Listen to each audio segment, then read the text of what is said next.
أعوذ بالله من الشيطان الرجيم. بسم الله الرحمن الرحيم. يا أيها المزمل قم الليل إلا قليلا نصفه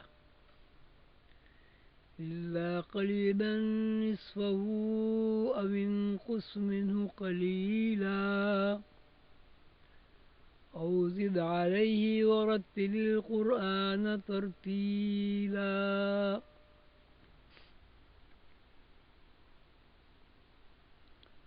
أعوذ بالله من الشيطان الرجيم. بسم الله الرحمن الرحيم.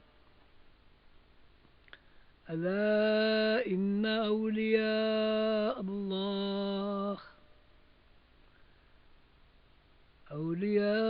الله لا خوف عليهم ولا هم يحزنون. بسم الله الرحمن الرحيم. الحمد لله رب العالمين الرحمن الرحيم مالك يوم الدين. إياك نعبد وإياك نستعين. اهدنا الصراط المستقيم صراط الذين أنعمت عليهم غير المغضوب عليهم ولا الضالين.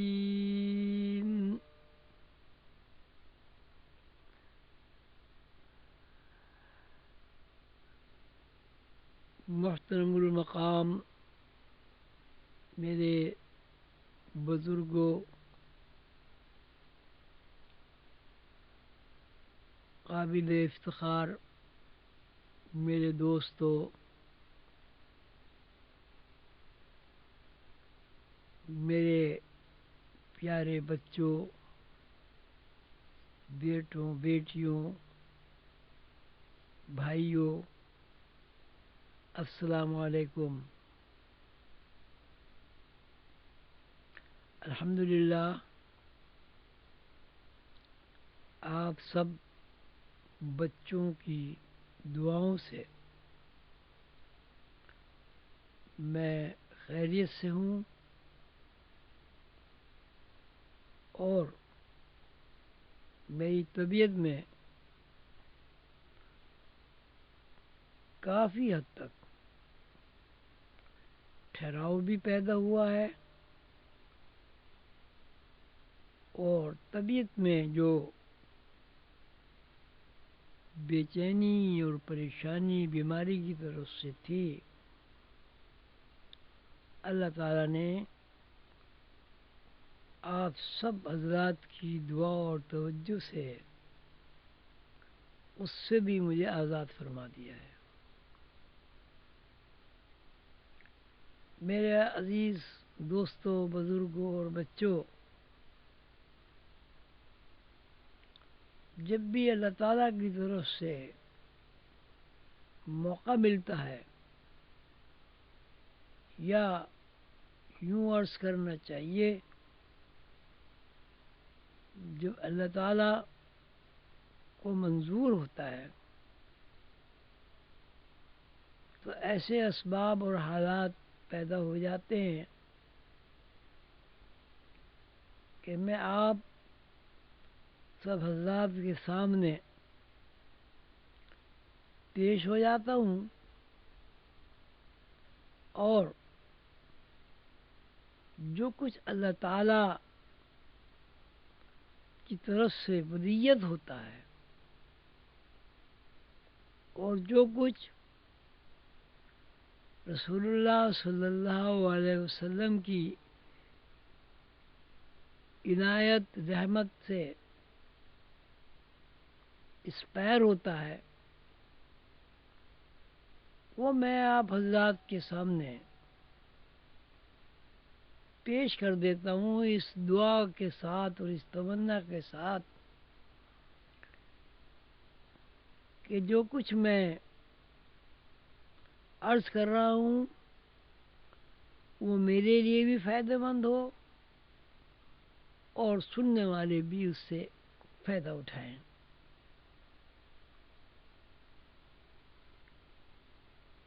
ابھی کامران صاحب میرے پاس تشریف لائے تھے، میں نے ان سے پوچھا کہ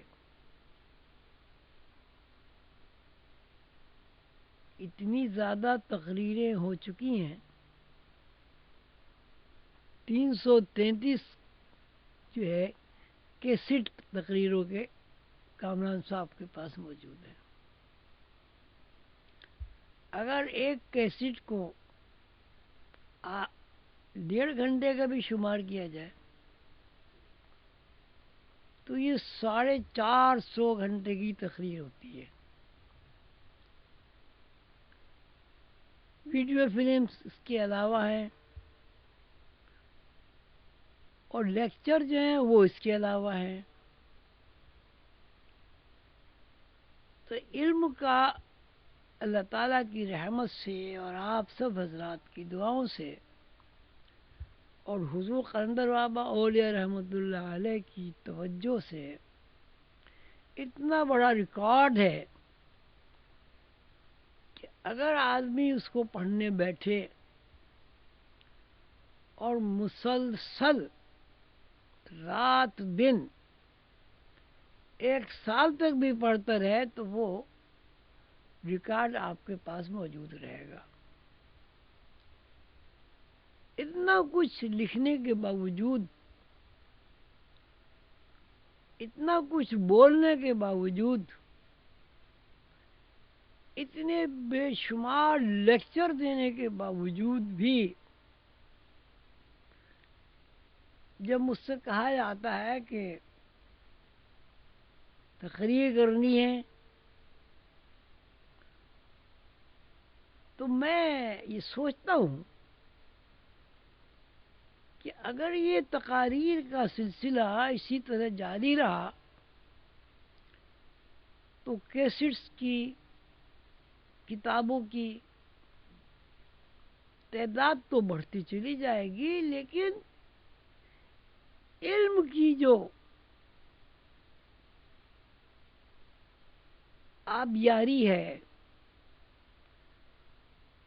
وہ اتنی مؤثر ثابت نہیں ہوگی جتنی آپ لوگوں کو کیسٹ سننے سے، کتابیں پڑھنے سے حاصل ہوگی۔ روحانیت کا منشا میری دانش میں یہ ہے کہ آدمی اللہ تعالیٰ کی نشانیوں پر غور و فکر کرے،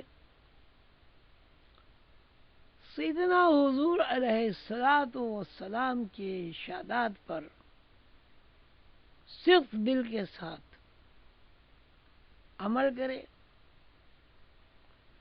اور حضور قلندر بابا اولیاء رحمۃ اللہ علیہ کی تعلیمات پر تفکر کرے، اور تفکر کے نتیجے میں جو کچھ حاصل ہو سیدنا حضور علیہ الصلاۃ والسلام کے مشن کے لیے لوگوں کے سامنے پیش کرے۔ الحمدللہ اس سلسلے میں میرے عظیمی بچوں نے بڑی کاوش کی، بڑی محنت کی، جد و جہد کی اور کر رہے ہیں۔ یہ باغ ایک دن بڑا زبردست باغ بنے گا اور اس میں سایہ دار درخت ہوں گے اور لوگ انشاءاللہ اس ٹھنڈی چھاؤں میں سکون حاصل کریں گے، طمانینت قلب حاصل کریں گے۔ آپ بھی دعا کریں، میں بھی دعا کرتا ہوں، اللہ تعالیٰ مجھے اور آپ کو اللہ تعالیٰ کی علوم پر غور و فکر اور سوچ بچار کرنے کی توفیق عطا فرمائے۔ آج میں چاہتا ہوں کہ آپ حضرات کے سامنے مراقبے کے موضوع پر گفتگو کروں۔ مراقبہ لفظی اعتبار سے کنسنٹریشن کا نام ہے، یعنی کسی بات کے اوپر، کسی نقطے کے اوپر یکسوئی کے ساتھ تفکر کیا جائے اور غور و فکر کیا جائے، اس کا نام مراقبہ ہے۔ اور یہ مراقبہ رسول اللہ صلی اللہ علیہ وسلم کی سنت بھی ہے، جس کو غار حرا کی سنت کہا گیا ہے۔ پھر یہ بات بھی ہر مسلمان جانتا ہے کہ پہلی مرتبہ حضرت جبریل علیہ السلام رسول اللہ صلی اللہ علیہ وسلم کے پاس غار حرا میں تشریف لائے، یعنی اہمیت ہے اس بات کی کہ آدمی جب تفکر کرتا ہے، غور کرتا ہے، دنیاوی علائق کو ایک طرف رکھ کر عارضی طور پر اپنے آپ کو اللہ کے لیے یکسو کر لیتا ہے، اور وہ عارضی یکسوئی ایسی ہوتی ہے کہ پھر وہ یکسوئی مستقل ہو جاتی ہے، اور پھر انسان کچھ بھی کرے لیکن اللہ تعالیٰ کے ساتھ اس کا واسطہ اور رابطہ قائم رہتا ہے۔ مراقبہ آپ سب لوگ کرتے ہیں، اللہ تعالیٰ نے مجھے بھی توفیق عطا فرمائی ہے، میں بھی مراقبہ کرتا ہوں۔ مراقبہ دراصل اپنے اندر ڈوب کر سراغ زندگی پانے کا نام ہے۔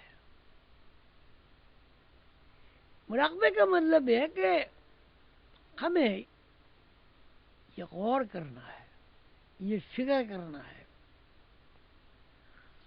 کہ ہم خود کیا ہیں۔ ایک بات تو یہ ہم ہی جانتے ہیں، ہم آدمی ہیں۔ ایک یہ کہ آدمی کا مطلب کیا ہے اور انسان کا مطلب کیا ہے۔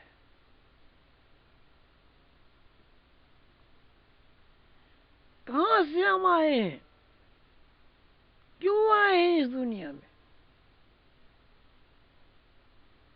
پھر کہاں چلے جاتے ہیں۔ ہم بچے پیدا ہوتے ہیں اور ہمارا یہ مشاہدہ ہے، ہمارا یہ یقین ہے، ہمارا یہ تجربہ ہے کہ بچپنا غائب ہو جاتا ہے، لڑکپن سامنے آ جاتا ہے، ہمیں نہیں معلوم کہ بچپنا کہاں غائب ہو گیا، پھر لڑکپن غائب ہو جاتا ہے، جوانی آ جاتی ہے، ہمارے پاس اس بات کا علم نہیں ہے کہ لڑکپن کہاں غائب ہو گیا۔ جوانی آتی ہے، وہ بھی پردوں میں چھپ جاتی ہے، اور بڑھاپا آ جاتا ہے، کچھ نہیں معلوم کہ بوڑھا کہاں، آدمی کہاں غائب ہو جاتا ہے، کہاں چلا جاتا ہے۔ جس طرح آدمی پیدائش سے پہلے غیب کی دنیا میں تھا، اسی طرح یہی آدمی جو غیب کی دنیا سے ظاہر دنیا میں ظاہر ہوا، مرنے کے بعد پھر غیب کی دنیا میں چلا جاتا ہے۔ اس بات کو آسان لفظوں میں اس طرح کہا جائے گا کہ آدمی کا وجود دراصل غیب کی دنیا میں ہے، غیب میں ہے. غیب میں جو موجود ہے وہ جب اس دنیا میں ظاہر ہوتا ہے تو مادی وجود کا لباس پہن کر ہمارے سامنے آ جاتا ہے.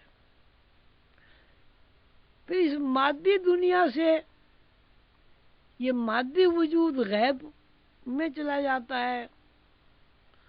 تو جس طرح ہم اس بات سے ناواقف ہیں کہ پیدائش سے پہلے ہم کہاں تھے،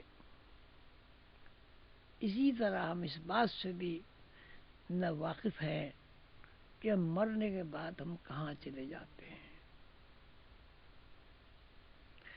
لیکن اس آنے جانے کے معاملے میں یہ بات یقین کا درجہ حاصل کر لیتی ہے کہ دنیا میں ہمارا وجود، غور سے سنیے گا، دنیا میں ہمارا وجود بعد میں ہے اور عالم غیب میں، عالم ارواح میں ہمارا وجود پہلے ہے. مرنے کے بعد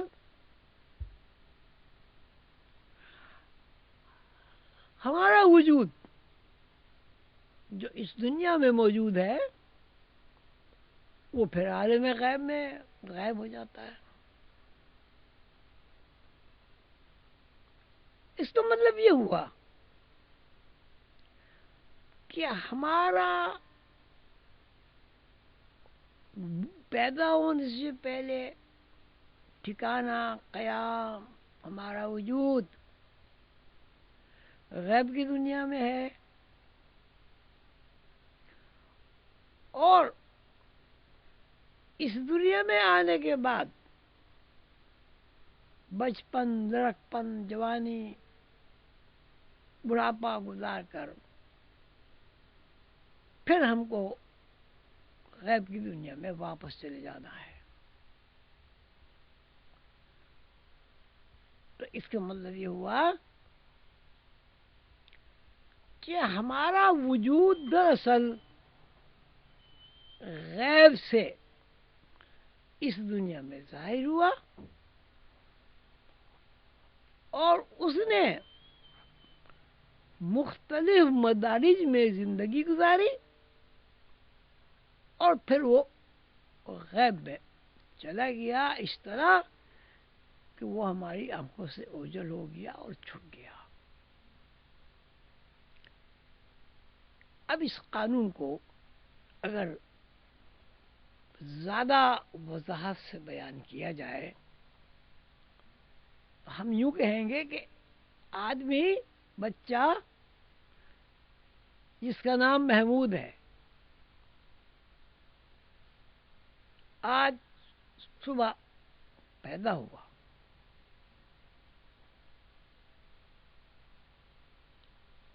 کل صبح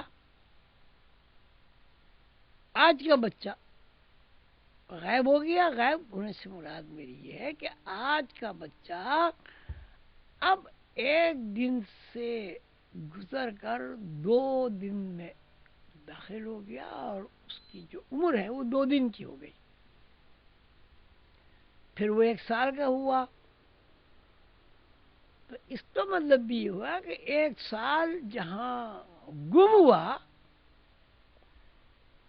اس کو ہم غیب کی دنیا کہتے ہیں. اور اسی طرح بچہ 20 سال کا ہو گیا. 20 سال کہنا، 20 سال بیان کرنا، 20 کا عدد استعمال کرنا، 20 سے تشبیہ دینا، اس بات کی علامت ہے کہ 20 سال غائب ہو گئے.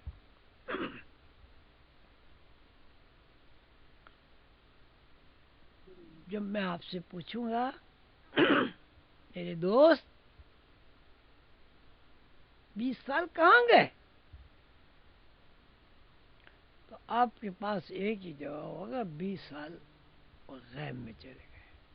20 سال غائب ہو گئے، 20 سال چھپ گئے، 20 سال پردے میں چلے گئے. یہ پورا ایک علم ہے کہ بچہ جب پیدا نہیں ہوا تھا تو اس کا وجود کہاں تھا. بچہ جب پیدا ہو گیا تو اس کا ایک دن، ایک ہفتہ، ایک مہینہ، 1 سال، 10 سال، 20 سال، 25 سال، 30 سال، 50 سال کہاں چلے گئے؟ آپ کے پاس ایک ہی جواب ہوگا کہ 50 سال غائب ہو گئے، 50 سال غائب ہو گئے، 50 سال غائب ہو گئے، یعنی 50 سال غیب کی دنیا میں چھپ گئے. میں آپ حضرات سے، اس میں میرے بزرگ بھی ہیں، میرے دوست بھی ہیں، میرے بچے بھی ہیں، ایک سوال کرنا چاہتا ہوں.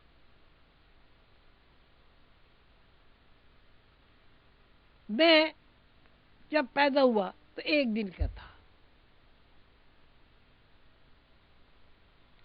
اور سب اس بات کو جانتے ہیں میں کہیں سے آیا تھا. اب میں 80 سال سے زیادہ کا ہو گیا ہوں. میں آپ سے یہ پوچھنا چاہتا ہوں میرے 80 سال کہاں چلے گئے؟ تو آپ کا ایک ہی جواب ہوگا کہ 80 سال غائب ہو گئے، چھپ گئے. براہ راست گفتگو میں اس بات کو یوں کہا جائے گا کہ 80 سال غیب کی دنیا میں منتقل ہو گئے. اب اس کا مطلب یہ ہوا میرے بھائیوں، میرے بچوں، میرے بزرگوں، میرے پیاروں، کہ میں، آپ، ساری دنیا غیب سے آئی اور عالم ظاہر میں اس نے زندگی گزاری. بچہ بڑا ہوا، جوان ہوا، اس کے بچے ہوئے، دادا بنا، نانا بنا، اور پھر غائب ہو گیا. تو اس کو ہم یوں بھی تو کہہ سکتے ہیں کہ بچہ جو دادا نانا بنا ہے وہ غیب کی دنیا سے آیا تھا اور غیب کی دنیا میں واپس چلا گیا. اس بات کو قرآن پاک پہ اللہ تعالی نے فرمایا ہے اِنَّ لِلَّهِ وَإِنَّا إِلَيْهِ رَاجِعُونَ. ہر چیز اللہ کی طرف سے آ رہی ہے اور ہر شے، ہر چیز، ہر مخلوق اللہ کی طرف لوٹ رہی ہے. اب دوسرا سوال یہ سامنے آتا ہے، یہ سوال بھی میں آپ حضرات سے کرنا چاہتا ہوں. یہ 60 سال، 80 سال پہلے میں اس دنیا میں کیوں آیا؟ یہ بات تو ثابت ہو گئی کہ کہیں سے آیا اور غیب کی دنیا سے آیا. اب سوال یہ کیوں آیا؟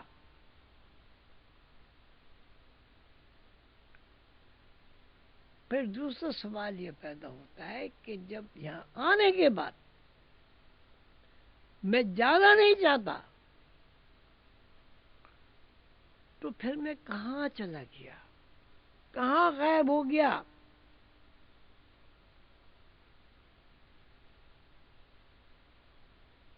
تیسرا سوال، ہم اس دنیا کو اپنی ملکیت سمجھتے ہیں، والدین اولاد کو ملکیت سمجھتی ہیں. میں کہتا ہوں میرا گھر، میری جائیداد، میری دکان، میرے پیسے، میری بیوی، میرے بچے، ملکیت کا ایک تصور ہر وقت ہمارے اوپر غالب رہتا ہے. جب ہم آئے تھے اس دنیا میں تو ہم ننگے آئے تھے.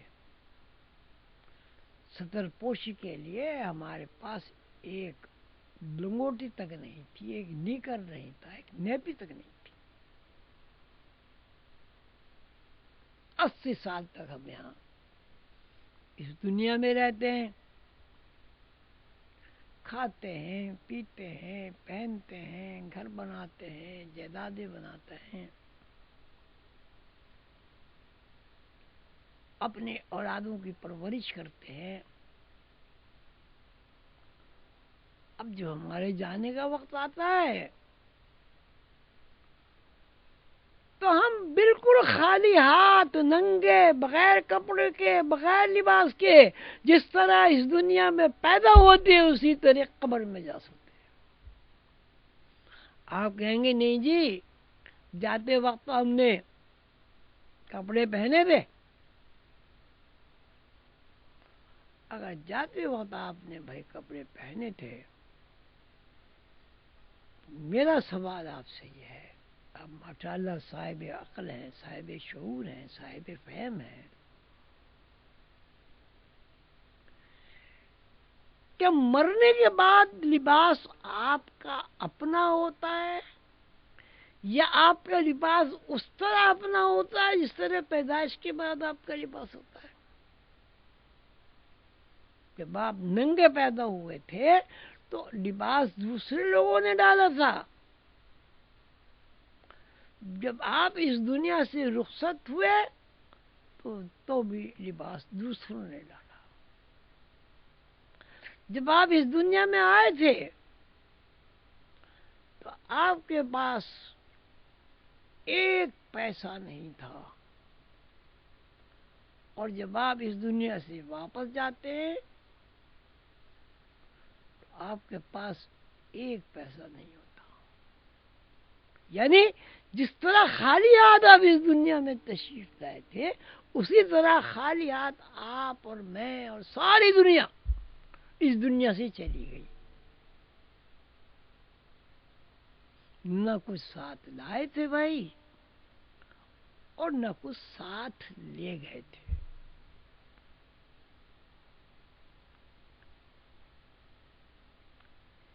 ان تینوں سوالات کا جواب کس طرح ہمیں ملے گا، یہ میں آپ سے پوچھنا چاہتا ہوں. پہلا سوال، پیدا ہونے سے پہلے ہم کہاں تھے؟ جب ہم یہاں پیدا ہوئے اس دنیا میں تو اپنے ساتھ کیا لائے؟ پھر ہم اس دنیا میں بالکل ننگے، بھوکے، بے لباس آئے، اور اس دنیا میں ہم نے کھایا، پیا، لباس پہنا، جائیدادیں بنائی، شادیاں کی، بچے ہوئے، اور جب اس دنیا سے رخت سفر باندھا، یعنی اس دنیا سے جانے کے لیے تیاری ہوئی، تو جس طرح اس دنیا سے آپ کچھ نہیں لائے تھے، ننگے پیدا ہوئے تھے، اسی طرح اس دنیا سے جاتے وقت بھی ہر چیز چھوڑ کر آپ ننگے واپس چلے گئے.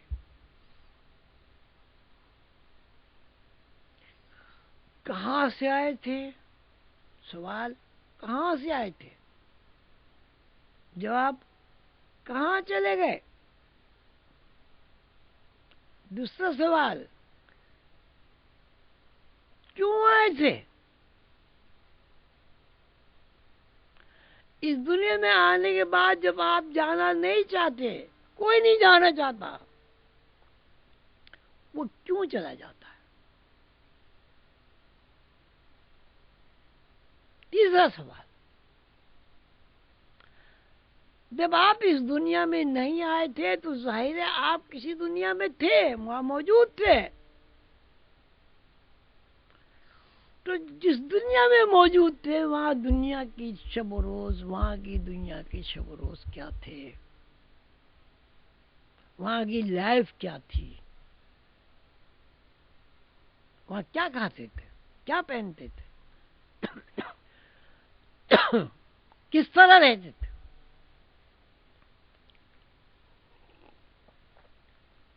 پھر آپ اس دنیا سے چلے گئے. پھر یہ سوال پیدا ہوتا ہے کہ وہ دنیا کہاں ہے جہاں آپ چلے گئے. کہتے ہیں جی چلے جانے کا مطلب ہے فنا ہو جانا. جو چیز فنا ہو جاتی اس کے نقوش مٹ جاتے ہیں. یہاں تو یہ صورت ہے کہ جب کوئی آدمی ہمارا بڑا چھوٹا اس دنیا سے چلا جاتا ہے تو اس کے ساتھ ہماری یادیں وابستہ رہتی ہیں. ہم اسے دیکھتے ہیں، ہم اسے خوش بھی دیکھتے ہیں، ہم اسے پریشان بھی دیکھتے ہیں، ہم اسے بیمار بھی دیکھتے ہیں، ہم اسے صحت مند بھی دیکھتے ہیں، ہم اسے اعلیٰ اچھے لباس میں بھی دیکھتے ہیں، ہم اسے کم لباس میں بھی دیکھتے ہیں.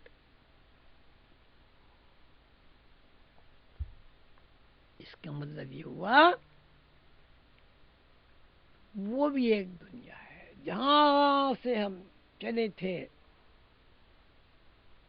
وہ ایک دنیا ہے.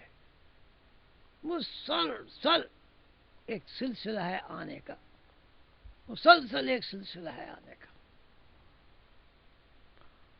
مور مسلسل ایک سلسلہ ہے جانے کا. یعنی ہم کہیں سے آتے ہیں، کہیں ہمارا قیام تھا، وہاں سے ہم اس دنیا میں آتے ہیں. دوسری بات یہ جب اس دنیا میں ہم آتے ہیں یہ دنیا مستقل ٹھکانہ نہیں ہے، مستقل ٹھکانہ نہیں ہے. کل نفس ذائقۃ الموت، ہر آدمی کو مرنا ہے، ہر نفس کو مرنا ہے. تو مرنے کے بعد کہاں چلے جاتے ہیں؟ پھر سوال پیدا ہوتا ہے مرنے کے بعد کہاں چلے جاتے ہیں؟ تو اس کا عقلی جواب تو بھائی یہی ہو سکتا ہے کہ ایک دنیا وہ ہے جہاں سے ہم آئے، ایک دنیا وہ ہے جس کو ہم عالم دنیا کہتے ہیں، اور ایک دنیا وہ ہے جہاں سے ہم عالم دنیا سے اس دنیا میں چلے جاتے ہیں.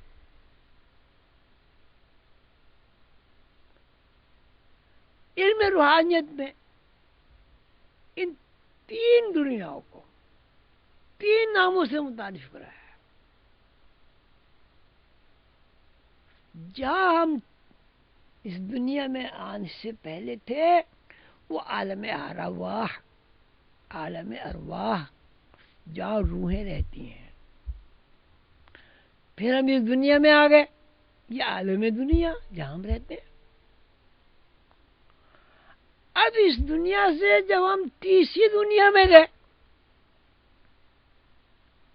اس کو آراف کہتے ہیں، عالم آراف میں گئے. تو ایک یہ مسلسل ایک سلسلہ ہے.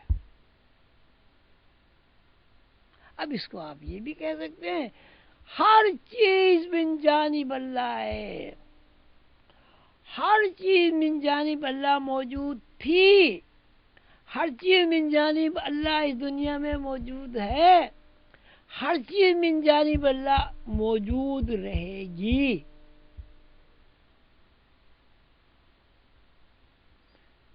پہلی موجودگی عالم ارواح ہے، دوسری موجودگی عالم دنیا ہے، تیسری موجودگی عالم اعراف ہے. یہ علم جو میں نے مختصراً آپ کے سامنے بیان کیا ہے اس کو عالم ارواح کہہ لیجئے یا عالم روح کہہ لیجئے، یہ روح کا علم ہے. مراقبہ یا کوئی بھی علم آپ اس وقت تک حاصل نہیں کر سکتے جب تک کہ اس علم میں آپ یکسوئی حاصل نہ کریں، کیا کوئی ایک پراگندہ دل، پریشان دماغ عالم فاضل ہو سکتا ہے؟ اس کا جواب یہی ہوگا کہ نہیں۔ علم حاصل کرنے کے لیے یکسوئی ضروری ہے، ذہنی سکون ضروری ہے، علم کی افادیت کا علم ہونا ضروری ہے۔ والدین کا یہ چاہنا ضروری ہے کہ ان کی اولاد علم دوست ہو، عالم فاضل ہو۔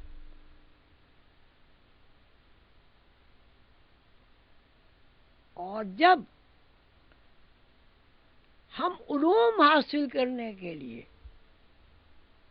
اساتذہ کرام کی خدمت میں حاضر ہوتے ہیں، وہاں پھر ایک مسئلہ درپیش ہو جاتا ہے۔ ماشاءاللہ آپ سب پڑھے لکھے ہیں، ایک چھوٹا بچہ ہے 4 سال کا، استاد محترم اس بچے سے کہتے ہیں الف، بے، جیم، دال۔ بچہ بے عقلی کا مظاہرہ نہیں کرتا، بے علمی کا مظاہرہ نہیں کرتا، اور وہ عقل استعمال کرتا ہے، ذہن استعمال کرتا ہے، فہم استعمال کرتا ہے، ہوشیاری استعمال کرتا ہے۔ وہ کہتا ہے استاد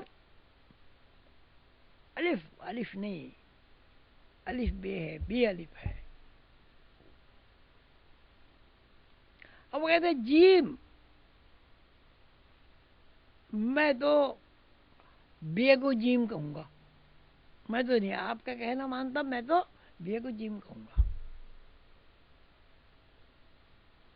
یہ میری معروضات بہت سارے میرے اساتذہ کرام، میرے محترم بزرگ بھی سن رہے ہیں، ان کی خدمت میں میری عرض ہے، مجھے یہ بتائیں کہ اگر بچہ آپ کی نقل میں الف کو الف نہ کہے، بے کو بے نہ کہے، تو کیا کوئی بچہ عالم فاضل بن سکتا ہے؟ آپ کا ایک ہی جواب ہوگا کہ نہیں۔ اس کو الف الف تسلیم کرے گا، بے کو بے کہے گا، تب وہ عالم فاضل ہو سکتا ہے۔ اگر الف بے کو وہ تسلیم نہیں کرتا تو وہ عالم فاضل نہیں بن سکتا۔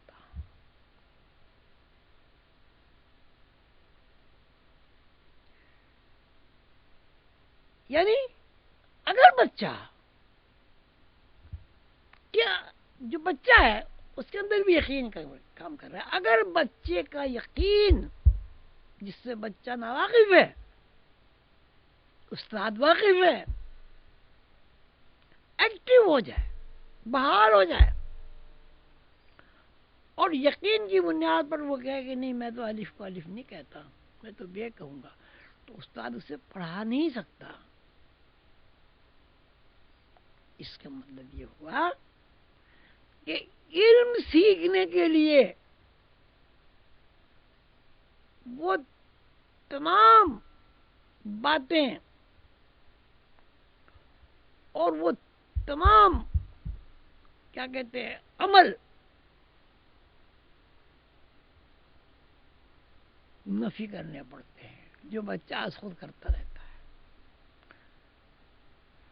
تو مراقبے کا مطلب ہے ذہنی یکسوئی کے ساتھ کسی ایک نقطے پر غور کر کے اس نقطے کو تسلیم کرنا. جتنا زیادہ یقین آدمی کا مستحکم ہو جائے گا بچے کی طرح، اسی مناسبت سے آدمی روحانی ترقی کر لے گا. مراقبے کو کنسنٹریشن بھی کہتے ہیں، مراقبے کو تفکر بھی کہتے ہیں، مراقبے کو سوچ بچار بھی کہتے ہیں. تو مراقبہ ایک نام ہے روحانیت میں، اس کو میڈیٹیشن بھی کہتے ہیں، دھیان بھی کہتے ہیں، دھیان سے گیان ملتا ہے. لیکن بنیادی شرط یہ ہے کہ جو استاد کہے اس کو آپ اپنا ذہن، اپنا عقل، اپنی فہم کو بالائے طاق رکھ کر تسلیم کریں. اس کا مطلب یہ ہوا کہ جب آپ کنسنٹریشن کریں تو اس وقت آپ کے ذہن میں ایک نقطے کے علاوہ، ایک مسئلے کے علاوہ دوسرا کوئی مسئلہ، کوئی نقطہ نہیں ہونا چاہیے. مراقبہ کا مطلب ہے کنسنٹریشن، یعنی کسی بات کو ذہن کی تمام تر توجہ، تمام تر صلاحیتیں ایک نقطے پر مرکوز کر کے اس نقطے کی گہرائی میں اترنا، اس کو تسلیم کرنا. عقل و دانش تو بات کی بات ہے.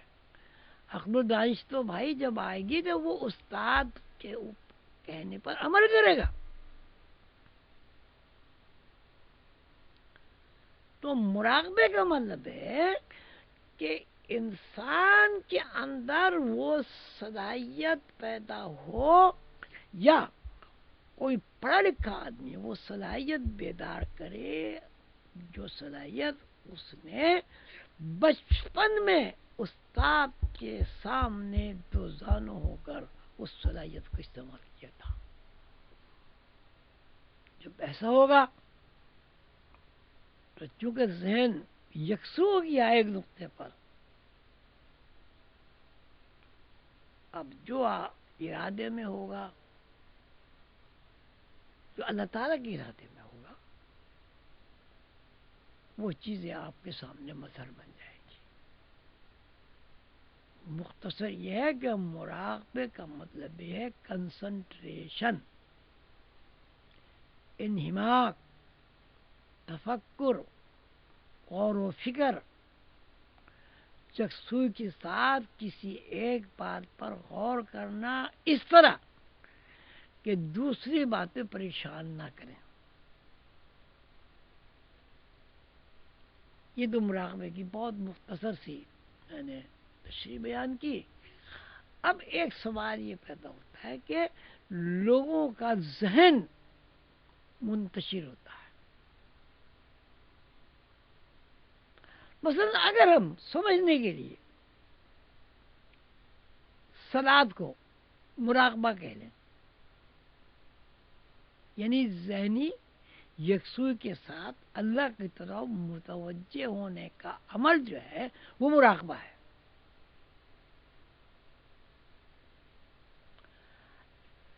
لیکن جب ہم نماز پڑھتے ہیں تو جتنے خیالات کا ہجوم نماز میں ہوتا ہے اتنے خیالات کا ہجوم ہماری دنیاوی کاموں میں نہیں ہوتا. کیوں؟ اب اس کی میں آپ کے سامنے ایک مثال پیش کر کے پھر تقریر ختم کرتا ہوں کہ ایک آدمی اکاؤنٹنٹ ہے، وہ ملازم ہے، کہیں بھی ہو سکتا ہے، کسی بڑی فرم میں بھی ہو سکتا ہے، بینک میں بھی ہو سکتا ہے. اس کے ذمہ حساب کتاب ہے، اکاؤنٹنٹ ہے. اب جب وہ حساب کرنے بیٹھتا ہے تو اسے ذہنی یکسوئی حاصل نہیں ہوگی. آپ سے میرا ایک سوال ہے، کیا ذہنی یکسوئی نہ ہونے کی بنا پر اس کا حساب غلط نہیں ہو جائے گا؟ ہر دفعہ غلط نہیں ہوگا؟ اس کی میزانیں یا ٹوٹل جو بھی اسے آپ کہیں وہ صحیح ہو جائے گی کبھی؟ کہیں گے، آپ کہیں گے نہیں، ٹوٹل صحیح ہونے میں، میزان صحیح ہونے میں، جوڑ صحیح ہونے میں یکسوئی کا ہونا ضروری ہے. اگر ذہن میں انتشار ہے، خیالات ہیں، پریشانی ہے، تو میزان جو ہے وہ صحیح نہیں ہوگی. کبھی کچھ ہو جائے گی، کبھی کچھ ہو جائے گی، کبھی کچھ ہو جائے گی. اب اس بات کو ہم یوں بھی کہہ سکتے ہیں کہ جتنا علوم ہیں، جتنے بھی علوم ہیں جو ہم پڑھتے ہیں، نرسری، پہلی کلاس، دوسری کلاس، تیسری کلاس، پہلی جماعت، 8ویں جماعت، 10ویں جماعت، B A, M A, P H D, آپ اس پر جب غور کریں گے تو اس کے پیچھے بھی آپ کی ذہنی یکسوئی کار فرما ہے. ذہنی یکسوئی آپ کو نصیب ہوئی، آپ نے ذہنی یکسوئی کی پریکٹس کی، آپ عالم فاضل ہو گئے. اور اگر ذہن میں انتشار رہا، تعلیم میں دل نہیں لگا، بچے ویسے بھی تو ہوتے ہیں جو پڑھتے ہی نہیں ہیں، وسائل بہت ہوتے ہیں لیکن نہیں پڑھتے. تو مراقبہ دراصل اس بار کی پریکٹس ہے کہ جس طرح ایک بچہ، آدمی کا بچہ، 4 سال کا بچہ جس طرح ذہنی طور پر یکسو ہوتا ہے اور استاد اس کو کہتا ہے الف تو وہ کہتا ہے الف. وہ سوال نہیں کرتا کہ الف کیوں، پھر وہ کہتا ہے بے تو وہ کہتا ہے بے، وہ کہتا ہے اے کہتا ہے B B C D E F, جو پڑھتا جو استاد کہتا ہے وہ پڑھتا رہتا، سوال نہیں کرتا، یعنی قابلیت ظاہر نہیں کرتا. اب اس کی ایک مثال، چینی زبان آپ سیکھنا چاہتے ہیں، اردو کے آپ ماہر ہیں، انگریزی کے آپ ماہر ہیں. اب چینی زبان کے جو الفاظ ہیں اس پہ آپ تنقید کرنا چاہیں، ان کو وجہ پوچھنا چاہیں، جی یہ ایسا کیوں ہے، اس کا الف کیوں ہے، بے کیوں ہے، فلان کیوں ہے، یہ اس طرح کیوں لکھا، اس طرح کیوں لکھا. آپ تمام حضرات و خواتین سے ماشاءاللہ جو عالم فاضل ہیں، پڑھی لکھی ہیں، ہوشیار ہیں، ذہین ہیں، علم دوست ہیں، کیا وہ بچہ یا میں یا آپ وہ زبان سیکھ سکتے ہیں؟ ہم سب کا ایک ہی جواب ہوگا کہ وہ زبان نہیں سیکھ سکتے. اس کے مطلب یہ ہوا کہ علم سیکھنے کے لیے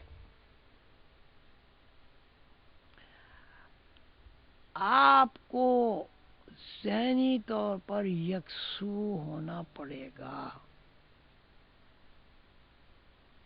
جتنی زیادہ ذہنی یکسوئی حاصل ہو جائے گی اتنی جلدی آپ علوم سیکھ لیں گے. ذہنی یکسوئی کے ساتھ کسی علم کی مرج کرنا، یہ علم سیکھنا ہے. یہ مراقبے کا مفہوم ہے. اور کافی طویل بات ہو گئی. اللہ تعالیٰ آپ سب کو خوش رکھے. اللہ تعالیٰ مجھے آپ کو علم کو سمجھنے، علم کو سیکھنے اور علم پر عمل کرنے کی توفیق عطا فرمائے. جتنے بھی حضرات نے میری تقریر سنی ہے، میں نے جو معروضات پیش کی ہیں ان پر غور و فکر کیا گیا ہے، میں ان سب کے لیے دعا گو ہوں اللہ تعالیٰ مجھے اور سب حضرات و خواتین کو فہم عطا فرمائے، علم عطا فرمائے، دانائی عقل فرمائے، دانشمندی عطا فرمائے، اور ہم سب کو بعمل عامل بنائے، عالم بنائے۔ اللہ تعالی ہم سب کا حاصل و ناصر ہو۔ اللہ حافظ۔